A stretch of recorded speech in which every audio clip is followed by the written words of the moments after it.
Hello everyone. आज हम क्या है नरेशन को पढ़ेंगे। नरेशन वास्तव में स्पीच ही होती है, यानी कि जो आपका रिपोर्ट स्पीकर जो होता है या रिपोर्टर भी कहते हैं उसे, जो स्पीकर आपका बोलेगा उस सेंटेंस को हम क्या है नरेशन कहते हैं। नरेशन आपका सिंपल क्या है, दो तरह से लिख सकते हैं कि जो आपका स्पीकर होता है वो डायरेक्ट वे में जो बात कह रहा है उसको एज इट लिख लेना, या फिर उसको क्या है इनडायरेक्ट वे में लिखना, यानी कि टेंस को चेंज करके लिखना। तो नरेशन यानी कि जो स्पीकर जो बोलेगा उस सेंटेंस को हम दो तरह से लिख सकते हैं। तो इनके सारी डिटेल्स को हम आज पढ़ेंगे और ये क्या है इन्हें देखेंगे कैसे इनको बदलते हैं, क्या रूल है, कौन कौन से नियम है, ये सारी चीज़ हम देखेंगे। तो नरेशन के अंदर आपको मैंने अभी जैसे बताया था स्पीच होती है, तो जो स्पीकर बोलता है उसकी बात को हम दो तरह से लिख सकते हैं, एक तो डायरेक्ट स्पीच के अंदर और एक इनडायरेक्ट किस। ये दो तरीका हैं हमें किसी भी स्पीकर की बात को लिखने का, या तो उसको डायरेक्ट लिख देंगे या इनडायरेक्ट। इस तरह आपको नरेशन में दो बातें होती हैं, डायरेक्ट स्पीच और इनडायरेक्ट स्पीच। और जो क्वेश्चन आते हैं उनको भी आपको समझ लेना है कि क्वेश्चन कैसे होते हैं, या तो इसको इसमें कन्वर्ट करना पूछा रखा होगा या इसको इसमें कन्वर्ट पूछ रखा होगा। ये वास्तव में दोनों स्पीच ही है, जो स्पीकर बोलता है उसने जो बात कही है उनको दो तरीके से लिख सकते हैं, डायरेक्ट स्पीच और इनडायरेक्ट स्पीच में। इसका एक एग्जांपल ले लेता हूं मैं, आपको और समझ में आ जाएगा। डायरेक्ट स्पीच का एग्जांपल ये है कि जैसे कि आपने किसी ने कहा कि ही सैड टू मी, इसकी जगह कोई नाम भी हो सकता है, कोई भी हो सकता है। I am going to Jaipur. अब ये बात जो कहा उसने, इसको हमें कॉमा इन्वर्टेड कॉमा के अंदर लिख दिया, यानी कि यहाँ सेंटेंस को का जो टेंस है वो पास्ट है, लेकिन यहाँ जो लिखा है प्रेजेंट में ही लिखा हुआ है।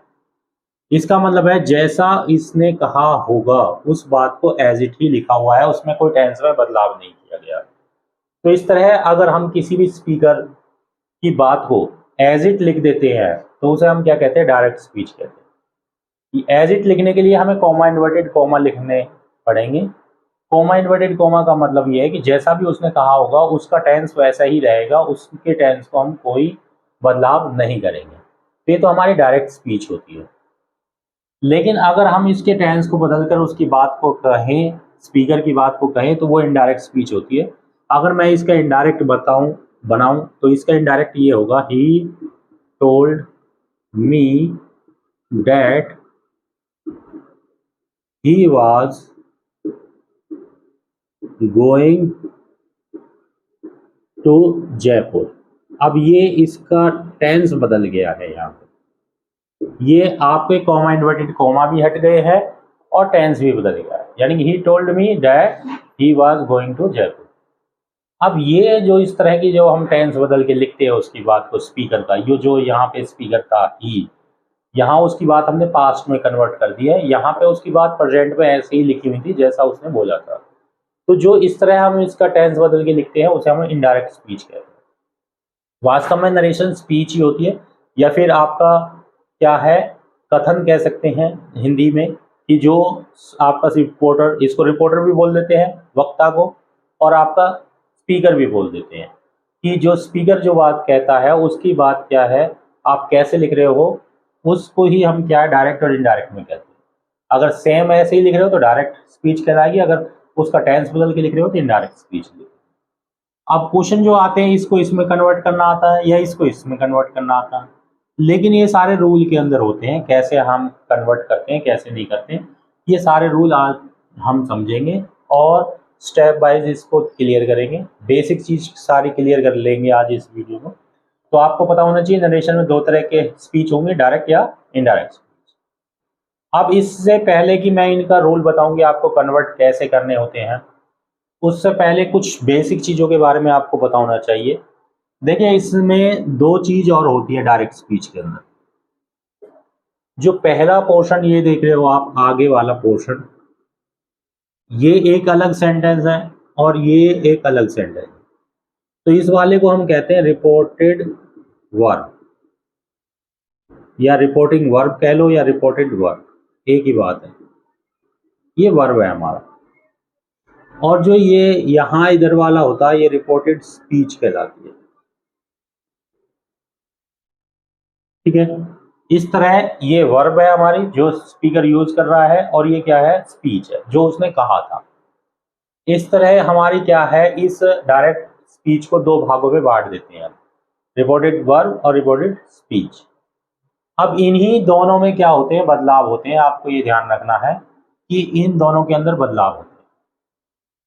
इसके अंदर ज़्यादा टेंशन नहीं है, लेकिन इसके अंदर बहुत ज़्यादा टेंशन है, क्योंकि इसके अंदर क्या है, टेंस भी बदलता है, सब्जेक्ट भी बदलता है। एक बात आपको ध्यान रखना है, यहाँ रिपोर्टेड वर्ब के अंदर भी एक सब्जेक्ट ऑब्जेक्ट होगा, यहाँ भी एक सब्जेक्ट ऑब्जेक्ट होगा, और दोनों के जब हम डायरेक्ट से इनडायरेक्ट करते हैं तो सब्जेक्ट भी बदलते हैं। वो हर तरह की नरेशन में बदलेंगे, चाहे वो कैसे भी है। टाइप बताएंगे हम आगे, नरेशन के टाइप बताएंगे, लेकिन यहाँ बेसिक बता देते हैं।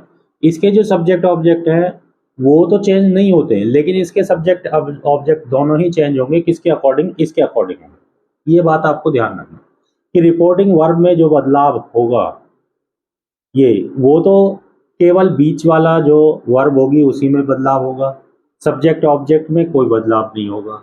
लेकिन जो रिपोर्टेड स्पीच है उसमें सब्जेक्ट और ऑब्जेक्ट भी बदलेंगे और प्लस में टेंस भी बदलेगा, यानी कि वर्ब भी बदलेगी, दोनों ही चीज बदलेगी। अब सब्जेक्ट ऑब्जेक्ट इसके अगर हम देखें तो इसका जो ये वाला है ये ही सब्जेक्ट है, और जो मी है ये ऑब्जेक्ट है। ये आपको पता होना चाहिए।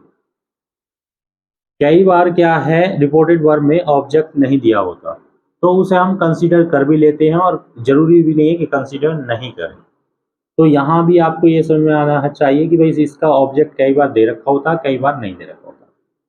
और यहाँ का अगर सब्जेक्ट देखें तो यहाँ का ये सब्जेक्ट है और ये ऑब्जेक्ट है। इस तरह आपको क्या है, दोनों ही सेंटेंस के अंदर क्या है, एक सब्जेक्ट और ऑब्जेक्ट दे रखा होगा, रिपोर्टेड वर्ब के अंदर भी और रिपोर्टेड स्पीच के अंदर। यहाँ के सब्जेक्ट ऑब्जेक्ट नहीं बदलने होते, यहाँ के केवल क्या है, वर्ब बदलनी होती है। जो ये बीच में वर्ब है ये आपकी वर्ब है, इसके अंदर इसको हम क्या कहते हैं, इसे मिटा देते हैं। ये आपकी वर्ब है, बीच में जो होती है ये वर्ब होती है। तो यहाँ रिपोर्टेड वर्ब है जो, उसके अंदर ये पहला सब्जेक्ट होता है, फिर वर्ब होती है, फिर ऑब्जेक्ट होता है। तो इसके सब्जेक्ट ऑब्जेक्ट तो बदलते ही नहीं है, इसके केवल वर्ब बदलती है। अब वर्ब कैसे बदलेगी उसको हम बता देते हैं। अगर ये बीच में यहाँ वर्ब सेड है, जैसे अब यहाँ जो लगी हुई है सेड टू लगी हुई है, इसकी वर्ब को चेंज करने के लिए आपको कुछ बातें याद रखनी। अगर ये से होगी तो से ही रहेगी, अगर ये सेज है तो सेज ही रहेगी, अगर ये विल से है तो भी ये क्या है, विल से ही रहेगी, अगर ये सैड है तो सैड ही रहेगी। ठीक है, इसका कहने का मतलब मेरा ये है, अगर इनके साथ टू नहीं लग रहा, जैसे यहाँ टू लग रहा था, अगर टू नहीं लग रहा, ऐसे सेम ऐसे ही लिखी हुई है, तो तब तो आपको कुछ नहीं बदलना है, इसमें सेम एज इट ही ऐसे लिख देते हैं। ठीक है, लेकिन अगर इनके साथ टू लग रहा, जैसे से टू लग जाए तो आपका टेल में बन जाएगा। अगर सेज टू हो जाए तो आपका टेल्स हो जाएगा। अगर आपका सैड टू हो जाए तो आपका क्या हो जाएगा, टोल्ड हो जाएगा। सिंपल जो आपके सेंटेंस होंगे उनके अंदर क्या है, आपका इस तरह ये चेंज होगा। हम सिंपल सेंटेंस में बता रहे हैं जिसमें यहाँ कोई क्वेश्चन नहीं होगा। तो ये क्या, से को से ही है, सेज का सेज है, विल से का विल से ही है, सैड का सैड ही होगा, लेकिन टू लगते ही उनको चेंज हो जाएगा टेल में। अगर यहाँ पे से है तो टेल हो जाएगा, यहाँ सेज टू है तो टेल्स हो जाएगा, और यहाँ पे सैड टू है तो यहाँ टोल्ड हो जाएगा। तो ये इसकी वर्ब को चेंज करने का तरीका है कि इसकी वर्ब जो चेंज होगी इस तरह होगी। ठीक है, बाकी इसमें सब्जेक्ट ऑब्जेक्ट बदलते नहीं है। तो यहाँ रिपोर्टेड वर्ब के अंदर तो क्या है, आपको कोई टेंशन लेने की जरूरत नहीं है। बस क्या है, आपको इस चीज का ध्यान रखना है कि यहाँ पे क्या है, जो वर्ब चेंज होगी सब्जेक्ट ऑब्जेक्ट चेंज नहीं होंगे। यहाँ पे सब्जेक्ट ऑब्जेक्ट एज इट ही लिखे जाएंगे। लेकिन यहाँ जो रिपोर्टेड स्पीच है उसके अंदर क्या है, वर्ब भी चेंज होगी, जो ये बीच में वर्ब है ये भी चेंज होगी, और प्लस में सब्जेक्ट और ऑब्जेक्ट भी चेंज होंगे। अगर आपको वर्ब सब्जेक्ट इनमें कंफ्यूजन है तो हमने टेंस के ऊपर वीडियो बना रखी है, आप उन्हें क्या है, टेंसों को देख ले तो आपको नरेशन 100% क्लियर हो जाएगी। क्योंकि कई बार कन्फ्यूजन ये होती है सब्जेक्ट क्या है, वर्ब क्या है, ऑब्जेक्ट क्या है, तो हमने टेंस के ऊपर बना रखा, उसमें आप देख लो। तो यहाँ रिपोर्टेड वर्ब के जो स्पीच है, अब हमने वर्ब का बता दिया, वर्ब के अंदर केवल ये क्या है, वर्ब भी बदलेगी और सब्जेक्ट ऑब्जेक्ट नहीं बदलेगी। यहाँ रिपोर्टेड स्पीच के अंदर क्या है, आपके वर्ब बदलेंगी। वर्ब कैसे बदलेंगी, अगर यहाँ V1 है तो V2 कर देनी है बीच में। यहाँ पे अगर इज एम आर है तो वाज वर कर देने हैं, जैसा कि मैंने अभी इसमें करा था, क्योंकि एम था यहाँ पे, वाज वर में बदल गया। अगर यहाँ पे आपका हैज हैव है तो हैड हो जाएगा, सिंपल, आपको ध्यान रखना है, ठीक है। अगर यहाँ पे वाज वर है तो हैड बीन में हो जाएगा। अगर यहाँ पे क्या है, V2 है तो हैड में हो जाएगा। अगर यहाँ पे विल है तो वुड हो जाएगा। अगर कैन है तो कुड हो जाएगा। इस तरह वर्ब यहाँ बदलेगी, वर्ब की बात कर रहे हैं। तो ये आपको बदलाव समझना चाहिए कि क्या क्या होगा। रिपोर्टेड वर्ब के अंदर केवल वर्ब ही बदलेगी, सब्जेक्ट ऑब्जेक्ट नहीं बदलेंगे। रिपोर्टेड स्पीच के अंदर वर्ब भी बदलेगी, वर्ब को बदलने का तरीका ये है, और क्या है, सब्जेक्ट और ऑब्जेक्ट भी बदलेंगे। हालांकि हमें इन्हें एक एक स्टेप वाइज भी करेंगे। यहाँ पे आपको बेसिक चीज बता रहा हूँ कि क्या क्या बदलाव होता है। ये वास्तव में क्या टेंस है, ये आपका प्रेजेंट इंडेफिनिट टेंस है। अगर यहाँ प्रेजेंट इंडेफिनिट टेंस है तो वो पास्ट इंडेफिनिट टेंस हो जाएगा। यहाँ प्रेजेंट कॉन्टिन्यूअस टेंस है तो पास्ट कॉन्टिन्यूअस में हो जाएगा। यहाँ पास्ट प्रेजेंट परफेक्ट है तो पास्ट परफेक्ट में हो जाएगा। और प्रेजेंट परफेक्ट कॉन्टिन्यूअस में भी हैज हैव लगता है, इसलिए मैंने उसको अलग नहीं लिखा, तो उसका भी क्या हो जाएगा, हैड हो जाएगा, यानी कि पास्ट परफेक्ट कॉन्टिन्यूअस मिल जाएगा। और यहाँ अगर आपके V2 है, V2 जो कि हमारा क्या है, सिंपल पास्ट होता है, पास्ट इंडेफिनिट होता है। अगर यहाँ पे V2 है तो आपकी हेड प्लस थर्ड फॉर्म में, यानी कि पास्ट परफेक्ट में बदल जाएगी। और यहाँ अगर वाज वर होगा जो कि आपका पास्ट कंटिन्यूअस में होता है, तो वो आपका हेड प्लस बीन, यानी कि पास्ट परफेक्ट कंटिन्यूअस में बदल जाएगा। इसके बाद विल वुड में बदल जाएगा, कैन कुड में बदल जाएगा। तो ये हमने वर्ब बताई आपको, वर्ब कैसे चेंज होती है। रिपोर्टिंग जो वर्ब है उसके अंदर सब्जेक्ट ऑब्जेक्ट तो बदलेंगे नहीं, केवल क्या वर्ब बदलेगी, तो उसमें वर्ब इस तरह बदलेगी। और क्या है, जैसे से को से ही रहेगा, सेज का सेज बन जाएगा, विल से का विल से रहेगा। लेकिन अगर टू लग जाएगा, से टू तो टेल बन जाएगा, सेज टू टेल्स हो जाएगा, सेड टू टोल्ड हो जाएगा। और इसमें रिपोर्टिंग वो स्पीच के अंदर जो क्या है आपकी वर्ब बदलेगी, वो टेंस के अनुसार बदलेगी। ये वास्तव में सारे टेंस हैं, और टेंस नहीं देखें तो आप हमारे वीडियो को देख ले टेंस वाले को, आपको क्या है और आसानी से क्लियर हो जाएगा। तो यहाँ तो हमने ये वर्ब के बारे में बताया कि वर्ब कैसे बदलती है, लेकिन अब यहाँ बात आती है कि इनके सब्जेक्ट और ऑब्जेक्ट को कैसे बदले और क्या रूल से बदले, वो मेन इंपॉर्टेंट है। तो अब हम उसके सब्जेक्ट ऑब्जेक्ट को बदलना सीखेंगे। यहाँ हॉब वर्ब बदलनी आ गई होगी आपको। अब सब्जेक्ट ऑब्जेक्ट को क्या कैसे बदलेंगे उसे देखते हैं आज। तो देखो, सब्जेक्ट ऑब्जेक्ट को बदलने के लिए हमें क्या है, सबसे पहले पर्सन के बारे में पता होना चाहिए। पर्सन, इंग्लिश के अंदर जो पर्सन होते हैं, 3 पर्सन होते हैं। पर्सन हमारे 3 होते हैं। अब हमारे पर्सन, यदि हम फर्स्ट पर्सन की बात करें, फर्स्ट पर्सन कौन सा होता है, जो वक्ता अपने लिए यूज करता है। जैसे मैं बोल रहा हूं तो मैं अपने लिए क्या यूज कर सकता हूं, मैं, मेरा, हमारा या मुझे, इस तरह के शब्द यूज कर सकता हूं। तो ये फर्स्ट पर्सन में आते हैं। तो पर्सन आपके फर्स्ट पर्सन में जो आएंगे उनका एक बात ध्यान रखना, एक होता सब्जेक्टिव रूप, एक होता ऑब्जेक्टिव रूप, और एक होता है एडजेक्टिव, यानी कि पॉसेसिव एडजेक्टिव जिसे कहते हैं। तो आपको जैसे फर्स्ट पर्सन में पहला आता आई, आई माने मैं होता है। अगर इसका ऑब्जेक्टिव रूप देखें तो मी होता है, और ये क्या हो जाएगा, माई, आई मी माई। फिर दूसरा होता है वी, वी का ऑब्जेक्ट अस होता है, और पॉसेसिव एडजेक्टिव आपका आवर होता है। ये आपके फर्स्ट पर्सन। फिर इसके बाद होते हैं सेकंड पर्सन। सेकंड पर्सन जो होगा, सेकंड पर्सन आपके कौन से होंगे? सिंपल है, सेकंड पर्सन में 3 ही होते हैं। यू होगा, यानी कि जो सुनने वाला होता है उसे हम क्या कहते हैं? Second person. तो इसमें यू होगा, यू ऑब्जेक्टिव रूप भी, और यू आर, ये आपका क्या है? Second person. और थर्ड पर्सन जो होगा आपका, तीसरा पर्सन, बाकी जो बच गए वो सारे थर्ड पर्सन में होंगे। अब इसमें बहुत सी चीजें हैं, लेकिन आप इन बेस्ट तरीका ये है कि इन दो को याद रखो, फर्स्ट पर्सन और सेकंड पर्सन को, बाकी जो बच गए वो सारे क्या थर्ड पर्सन में।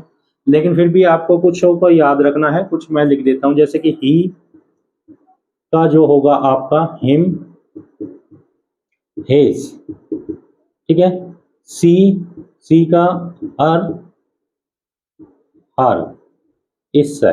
उसके बाद दे भी होता है, दे का देम, देयर, इस तरह। तो ये भी आप याद रख सकते हैं, दे का देम और देयर। इस तरह क्या है, हमारे थर्ड पर्सन में किसी का नाम भी हो सकता है, राम, मोहन, शाम, वो सारे थर्ड पर्सन में आ जाते हैं। बेटर ये है कि आप फर्स्ट पर्सन और सेकंड पर्सन में याद रखें। और आपको सब्जेक्टिव और ऑब्जेक्टिव रूप पता होना चाहिए कि मी का सब्जेक्टिव रूप क्या है? आई है। और आई का ऑब्जेक्टिव रूप क्या है? मी है। वी का सब्जेक्टिव रूप अस जो है वी है, और ऑब्जेक्टिव रूप अस है। ऐसी यू का तो यू ही रहता है, ही का हिम, और हिम का ही। ये सब्जेक्ट और ऑब्जेक्टिव रूप आपको पता होना चाहिए। तो इन प्रश्नों को क्या है आपको लर्न करना है, और ये क्या है, नरेशन की जान है। इन्हीं से हमारा सब्जेक्ट ऑब्जेक्ट चेंज करने का एक रूल बनता है। और वो रूल कैसे बनता है? जैसे फर्स्ट का अगर हम उठा ले 1, इसका उठा ले हम 2, इसका उठा ले हम 3, तो क्या बन जाता है? 123 बन जाता है। और इसके बाद क्या है? SON और ले लेते हैं हम, तो SON सन 123, ये एक फार्मूला है, ठीक है। अब इस फार्मूले के अंदर जो S है उसका मतलब होता है सब्जेक्ट, O का मतलब होता है ऑब्जेक्ट, और N का मतलब होता है नॉट चेंज।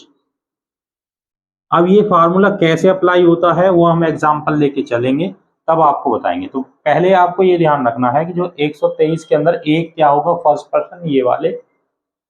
2 का मतलब होगा सेकंड पर्सन, ये वाले। और थर्ड का मतलब होगा थर्ड पर्सन, यानी कि बाकी सारे जो बचे थर्ड पर्सन।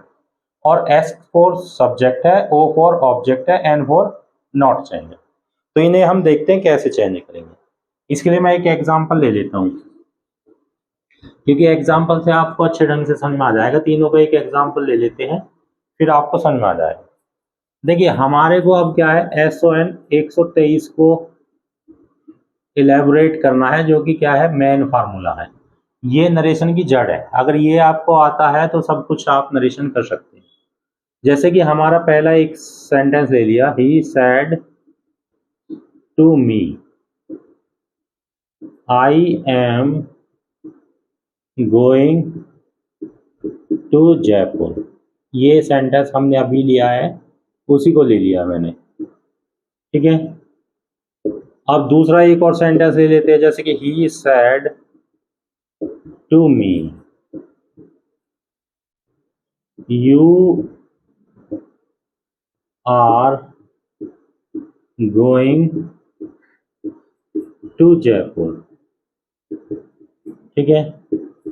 एक और सेंटेंस हम ले लेते हैं कि ही सैड टू मी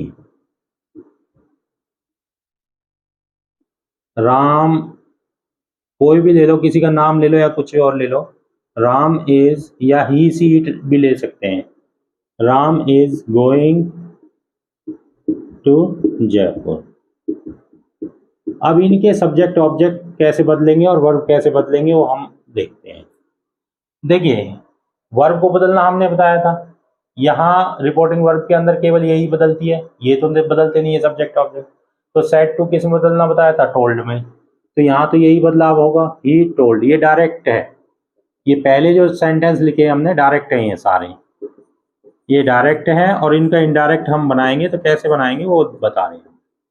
तो इनडायरेक्ट करने के लिए क्या है, सेड टू किस में बदल जाएगा? टोल्ड में बदल जाएगा। और उसके बाद मी, इसके बाद कंजक्शन डेट लगती है सिंपल वालों में। अब हमारा मकसद यहाँ SON 123 को समझाना है, ताकि आप क्या है क्लियर कर लें। फिर हम क्या है, सभी में टाइप्स ऑफ नरेशन अलग अलग हैं, उन सबको हम करेंगे स्टेप वाइज। अब यहाँ पे देखिए आई आ गया, क्योंकि यहाँ के इसके जो रिपोर्टिंग स्पीच के सब्जेक्ट ऑब्जेक्ट बदलने हैं आपको।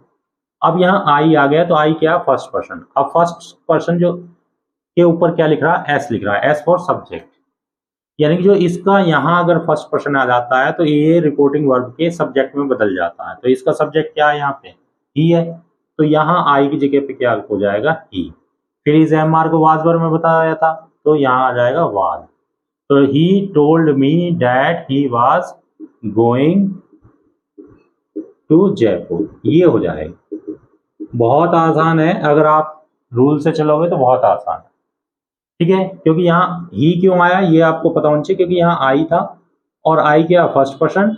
तो SON 123 यानी कि जो ये फार्मूला है SON 123, इसके अनुसार क्या है हमारा यहाँ, क्योंकि फर्स्ट के ऊपर क्या लिख रहा, सब्जेक्ट, एस फॉर सब्जेक्ट, तो ये सब्जेक्ट में चेंज हो जाएगा आई, इसके ही में। तो आई की जगह क्या लगा देना, ही हो जाएगा, ये बदल गया। और कॉमा इन्वर्टेड कॉमा को हटा देना। अगर मैं इसकी बात करूं तो इसमें ये देखिए, इसमें क्या, he said to me you are going to Jaipur, तो यहाँ तो आगे तो वही रहेगा, ही सेड टू, क्योंकि टेंस नहीं बदलता यहाँ, तो सेड टू किस में बदल जाएगा, टोल्ड में, टोल्ड मी। उसके बाद क्या, डैट। अब यहाँ पे ये क्या है, सेकंड पर्सन है, और सेकंड पर्सन के ऊपर क्या लिख रहा है, ओ मतलब ऑब्जेक्ट। यानी कि जो यहाँ अगर सेकंड पर्सन आ जाता है तो वो रिपोर्टिंग जो वर्ब होती है उसके ऑब्जेक्ट में बदलेगा।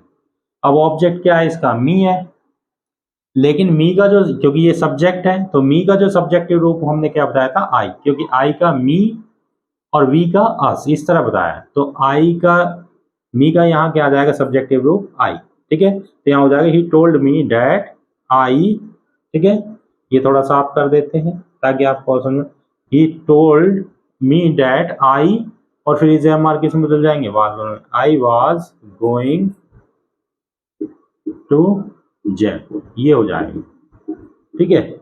और अगर इसका तीसरे का देखें, तीसरे में क्या, ही सेड टू, वो तो आगे तो वही रहेगा, ही टोल्ड मी हो जाएगा डैट। अब यहाँ ये देखिए, ये क्या है, थर्ड पर्सन, राम। यहाँ इसकी जगह कोई ही, शी, इट, डैट कुछ भी लगा सकते थे हम, वो सारे थर्ड पर्सन ही है। लेकिन यहाँ पे क्या, राम भी थर्ड पर्सन है, किसी का नाम भी मैंने बताया था। तो थर्ड पर्सन के ऊपर क्या लिख रहा, एन, एन मतलब क्या होता है, नॉट चेंज, तो वो बदलते ही नहीं है, उनकी कोई टेंशन लेने की जरूरत ही नहीं है। इसलिए मैंने कहा था दोनों को याद रखो, फर्स्ट पर्सन और सेकंड पर्सन को, थर्ड तो चेंज होता ही नहीं है, वो तो एज इट ही लिख जाएगा जो भी यहाँ होगा। तो ये क्या है, राम का राम ही रहेगा। अगर यहाँ ही होता तो ही लग जाता, शी होता तो शी हो जाता, दे होता तो दे हो जाता, क्योंकि थर्ड पर्सन चेंज होते ही नहीं है। तो यहाँ क्या हो जाता, Ram was going to Jaipur. तो इस तरह क्या है, तुम्हें ये फार्मूला मैन SON 123 का फार्मूला समझना, क्योंकि यहाँ के सब्जेक्ट ऑब्जेक्ट चेंज करने हैं, तो यहाँ इसको देखना, अगर यहाँ फर्स्ट पर्सन है तो वो इसके सब्जेक्ट में बदलेंगे, अगर यहाँ सेकंड पर्सन है तो वो इसके ऑब्जेक्ट में बदलेंगे, जैसे यहाँ पे बदला ऑब्जेक्ट में। और अगर यहाँ थर्ड पर्सन होगा इस साइड में रिपोर्टिंग स्पीच के अंदर, तो नॉट चेंज, यानी कि वो चेंज ही नहीं होगा। इस तरह क्या है, आप इनको आसानी से कर सकते हो अगर आपको क्या है, रूल पता हो। तो होप आपको SON 123 का फार्मूला समझ में आया होगा। तो आप क्या है, इससे और प्रैक्टिस कीजिए, समझिए। एक ही वीडियो में सारी नरेशन क्लियर नहीं हो सकती, यहाँ मैंने बेसिक चीज़ आपको बताई है, और बेसिक चीज़ में आपको ये ध्यान रखना है, सबसे पहले तो आपको रिपोर्टिंग वर्ब और रिपोर्टिंग स्पीच की आइडेंटिफिकेशन होनी चाहिए। फिर दूसरी बात, आपको ये पता होना चाहिए कि रिपोर्टिंग वर्ब के कोई भी सब्जेक्ट ऑब्जेक्ट नहीं बदलते, केवल वर्ब बदलेगी, और रिपोर्टिंग स्पीच के अंदर वर्ब भी बदलेगी और सब्जेक्ट ऑब्जेक्ट भी बदलेंगे। और जो वर्ब बदलेगी उसका रूल हमने बताया कि कैसे बदलेगी, टेंस के अकॉर्डिंग बदलेगी। फिर इसके जो सब्जेक्ट ऑब्जेक्ट बदलेंगे वो क्या है, इस SON 123 के फार्मूले से बदलेंगे। तो इन्हें आप समझ लोगे तभी क्या नरेशन कर पाओगे। अगर ये आपके दिमाग में आ गई तो सारी नरेशन क्लियर हो जाएगी। होप आपको वीडियो समझ में आया होगा। आप ज़्यादा से ज़्यादा प्रैक्टिस कीजिए। वीडियो पसंद आए तो लाइक कीजिए, शेयर कीजिए, सब्सक्राइब करिए चैनल को, ताकि क्या आपको और ऐसी वीडियो मिल जाए। आगे हम स्टेप बाइज नरेशन को करेंगे, आप इन्हें नोट कर लीजिए। चलिए।